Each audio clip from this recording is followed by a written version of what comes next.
All right, so in this video, I'm going to go over the expectations for what should be in your TED Talks.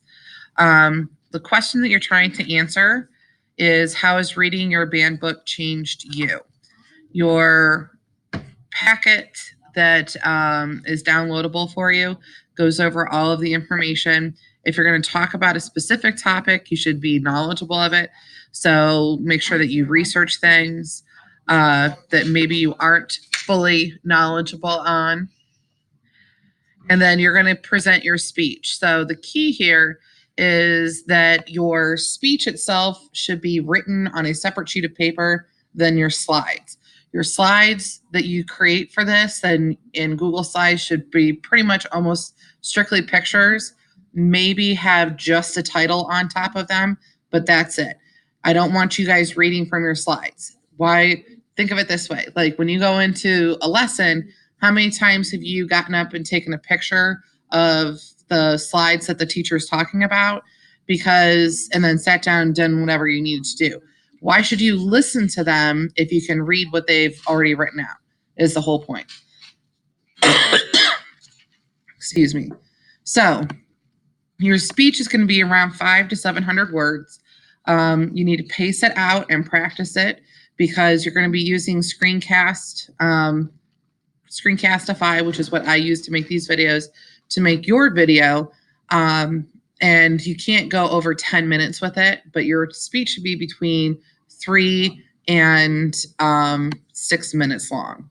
So you need to make sure that you are being cognizant or thinking about including at least 2 logical appeals. So you're using facts and statistics. That might be a fact about the book. It might be statistics about your book. Emotional appeals, and connotative language. These are all things that are in your packet as well. I suggest 10 to 15 slides with images on each slide. So if you were to sit and watch a TED Talk, as was recommended in the packet, you would notice that most of them is just a person standing in front of a slideshow that just includes slides and that's it. Okay, most I would say is put up a important quote that you want to share from the book, and that's about it. So I'm going to kind of scroll here to the bottom where it has the TED Talk rubric, and go a little bit past that so you can see the logical appeals, emotional appeals, tone, all the connotative language that is included in here so that you can see that that's included as well. When it comes to your presentation, I want you to know that you have to have you must turn on your video camera for this so that you can get your grade for the, I apologize for coughing.